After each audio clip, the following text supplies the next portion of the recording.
Hey guys, this is Alex, and I'm back for another movie battle here. And this time, this is a request from Mary Kate Heaney, so thank you very, very much.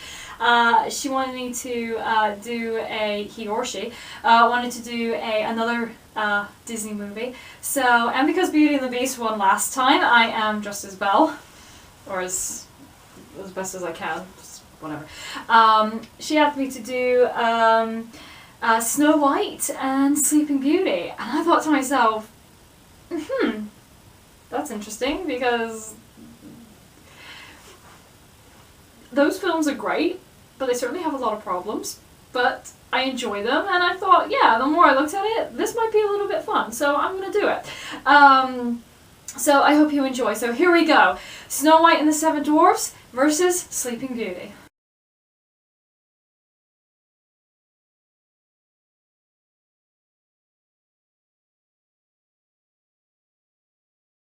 Of course, let's start with our protagonist, the princesses.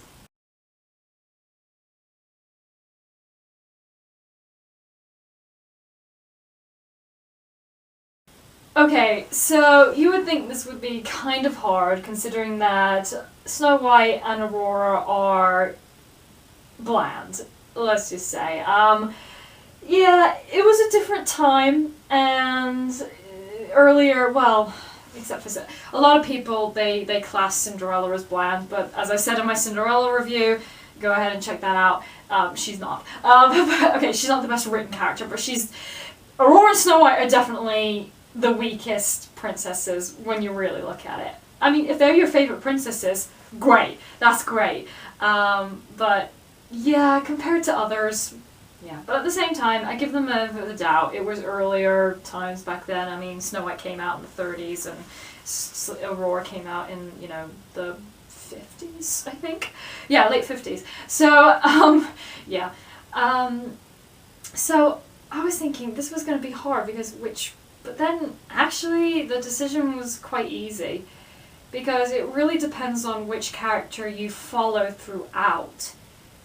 And that's Snow White, hands down, the more I think about it. Yes, I do find her voice a little bit annoying, and her singing is, well, a little bit dated now, but to be honest, I kind of see Snow White as a sort of like a Dorothy Gale from Wizard of Oz. It's like, yeah, she's not interesting, she's quite bland, but she has that charm about her. It's like, I don't know, like when I'm watching the movie, I can't help but like her, and I like following her, and I do feel sad when she is poisoned by the apple, so, I do kind of feel for her, and I understand why her charm rubs off on the Seven Dwarfs, so I kind of see that. Aurora, on the other hand, yeah, she's probably the weakest princess ever. Again, if she's your favorite, you have your reasons. But I don't know. All she does is sing, and she has like one big scene, and that's about it. The rest of the time, she's just, well, she's sleeping. So, really and truthfully, there's no contest, because, well, with Snow White, you at least follow her around, and she has that charm about her that kind of makes you like her a little bit more. So, yeah, the winner is Snow White. Alright, so let's now look at the antagonists. Here are our villains.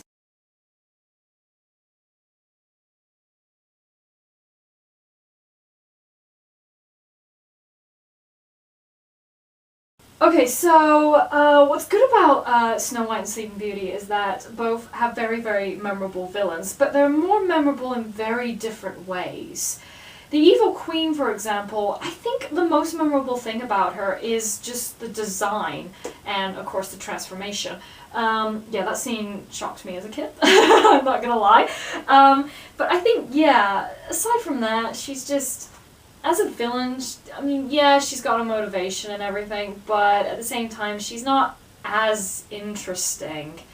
But the animation is probably the best element about her, and pretty much it when you really think about it. It's just someone who wants to kill this woman just because she's prettier than she is. Alright. Maleficent, on the other hand, is she's arguably one of the best Disney villains ever, and a lot of people always bring up, well, what was your motivation? You didn't get invited to a party and yet you're gonna make this girl die? Yeah, clearly you don't, that's a sign. You do not want to mess around with this woman, okay? Because, seriously, obviously. And, yeah, I do think she's one of the best villains, because sometimes she can be calm and collected, and sometimes she can just, I mean, she turns into a freaking dragon at the end. How cool is that?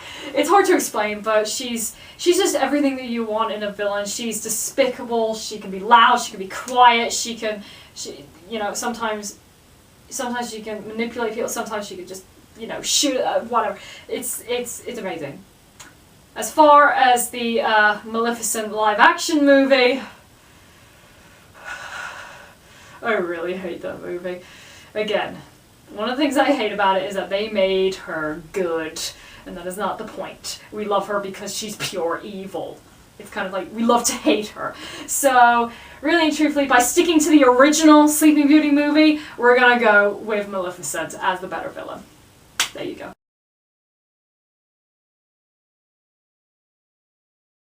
Okay, so this is probably gonna be a hard one. Supporting characters. Let's have a look.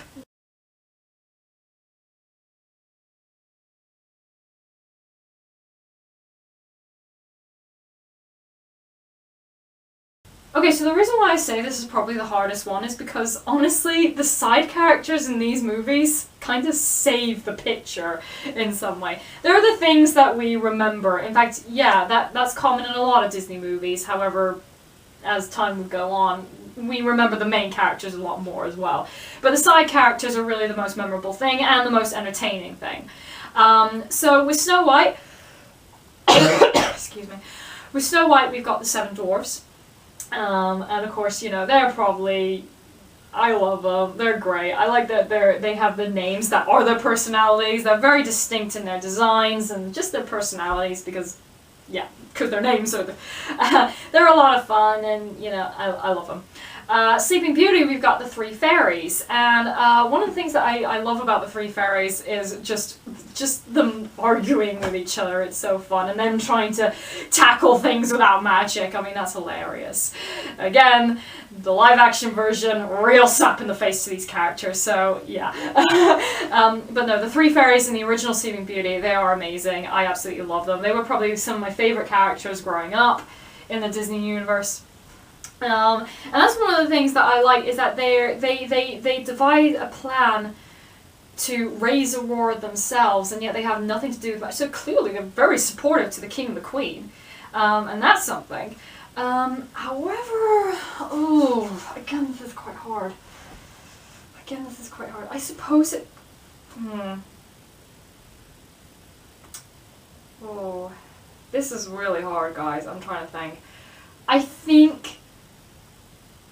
think I'm going to have to judge it upon entertainment value, and while I absolutely love the fairies, you know, I sort of wish that the movie gave a little bit more time with Aurora rather than too much time on the fairies. I mean, at least I love them. The fairies are great, but I think if they wanted to make that movie a little bit better, they had to put a little bit more focus. Maybe show a little bit of the relationship between Aurora and the fairies, since she grew up with them and they raised her and everything. That could have been really interesting. In Snow White, on the other hand, it's really about her interaction with the dwarfs, and I really like their interactions. You see that there is a close bond between them, even if Grumpy is a little bit resistant at the start. But so when it gets to that kind of, I want to say a funeral scene, that funeral scene where they think she's dead, and oh my god, that's heartbreaking, because and you totally understand why it's so heartbreaking to them. So I think because of the interaction that they have with the main characters, I'll have to give the point to Snow White here.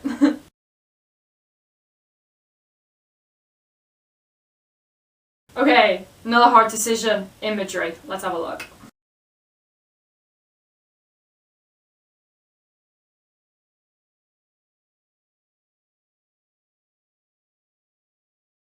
I'm always going to say this with if I'm going to keep comparing Disney movies. Imagery is hard, okay? The animation is spectacular, especially to these two movies. These two movies, I always say films like Snow White, Sleeping Beauty, Fantasia, Bambi, Pinocchio, you know, the very early ones. This is what you can accomplish without computers, okay? It is impressive. But yeah, again, this is really hard because at the same time, Snow White, you gotta give credit. It was their very, very first movie. It was the first full-length animated movie, I think, that people ever saw. So the animation was groundbreaking. But then again, Sleeping Beauty had like this very different style that they were going for in the artistry, and it is very artistic. It's very different, and it's very good. It's very welcoming, and it suits the story. It's very sort of medieval and rich, and you know, it's definitely different. And it's one of the things that makes the movie good. That makes it stand out. So, in fact, actually, yeah, I think that kind of concludes it.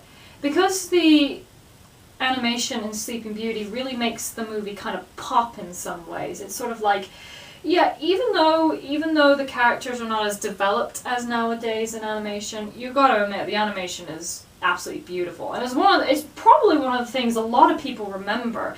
Even when I was a kid, I was sort of kind of thinking, this looks very different from other Disney movies I've seen, because I grew up with Disney. I'm quite familiar with it, as you can probably tell. But yeah, even I was like, this is sort of different, and it's great. Some people may say it was a little bit too heavy on like the backgrounds. I personally didn't have a problem with it because again, I was thinking, wow, this is what you can accomplish without computers. I think, and also, you know, especially with the climax. The climax is probably one of the best climaxes in Disney I've seen in terms of animation. I mean, it just kept building and building and building. You know, at first it was suspenseful, you know, it was starting quite quiet, and then boom! And then suddenly, giant dragon! Oh my god. That was always the best bit of the movie. That was the bit I always looked forward to as a kid. Yes, I have a soft spot for my action. So, but even the quiet moments, like just the look of the forest and the castle and everything, it really makes it stand out. So I think and even though Snow White, the animation is absolutely gorgeous, and it didn't shy away from a few dark imagery, which I really appreciate, because if you think Disney is happy all the way through, seriously, watch Snow White. Just watch it again, watch it a second time, and you might disagree. You might agree with me. But yeah, I think because the animation is one of the things that you remember. As many problems as Sleeping Beauty has, you can't deny the animation sort of kind of saves it, if that makes sense. So I'm going to give the point to Sleeping Beauty, even though Snow White looks unbelievable as well. But it's hard to judge.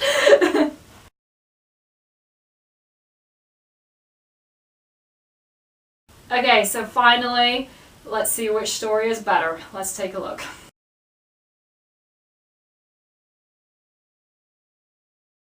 Okay, so really when you think about it, Snow White, as far as the original fairy tale goes, not much was changed when adapting it to the screen. The most that they changed was the whole, you know, the queen trying to kill her 3 times. Instead, it's just the one time with the apple, and to be honest, that kind of works, because I think otherwise, I think for a film it would kind of be a little bit repetitive. So that was fine. Sleeping Beauty changed a lot with story, and yeah, it kind of needed to, because not that much happens in the original fairy tale, at least versions that I've read. Most of the time, you're just with the princess Aurora and in her life in the castle. Yeah, she's still a princess, and it's just that the reason why she was, you know, pricked her finger on the spinning wheel is because no one was watching her. Good job, guys.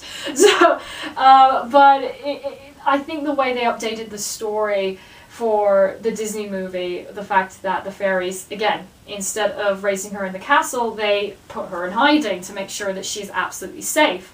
And yet she still falls for it, but it's kind of a little bit more, I don't know, the way they sort of did it was a little bit... In fact, one of my favourite sequences, I know I said that I liked the climax, but I liked the bit when she sort of hypnotised and she like walks up those stairs and sees the I love it. I love the music, I love the pacing, it's a great scene. So, So yeah, I think yeah, and the fact that, well, they had a, you know, diabolical villain, because the villain in the original fairy tale, she was just there, she just popped up, gave her the curse, and you never see her again.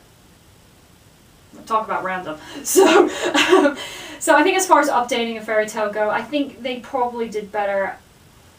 However, I'm gonna have to say the biggest problem is the main characters again. Even though Prince Philip is a little bit more involved than Snow White or the Cinderella Prince, yeah, he's still boring. So, but at least, you know, at least he saves the day, and you do see that he gives a shit. But, but again, they're not interesting. So, really and truthfully, when Aurora is kind of, when you get that happily ever after, you're kind of like, oh, that's nice. In fact, actually, I feel more for the fairies, because the fairies did all the work. I felt more for the fairies. So, like, when Aurora is put to sleep and everything, I was just like, oh, they tried so hard.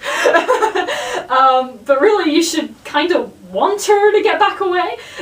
You kind of want Aurora to awake, but as a kid, you know it's going to happen because of the happily ever after. You kind of know it's coming, so you just go along with it. Snow White, on the other hand, and again, maybe it's because I don't know, I think it's because the charm, my shoe just came off, maybe because the charm that she carries with her, again, kind of like Dorothy Gale from Wizard of Oz, it's like, yeah, she's kind of bland, but, you know, you want to follow her in some ways, and so when the bad stuff does happen to her, you do kind of feel for her, and then when you make the connection with her between the dwarfs, it's even, I think Snow White really makes you love it in the end because of the emotional quality that it has. I mean, yeah, does it make logical sense? No, it's a fairy tale, which is, you know, that's kind of the point. But it's like, you know, I don't care if some random guy kisses her. I wanted her to come back to life. I wanted to see a happy ending. After that funeral scene, my god. So, it's a film that really does play on your emotions in a good way, and it does make you feel invested. Sleeping Beauty does as well, but not as much as Snow White. I think, yeah, a lot of the Disney fairy tales that come afterwards, and even fairy tales in general, they owe a lot to Snow White. So, I think, when I really do think about it, the first Disney animated movie gets the point for the better movie.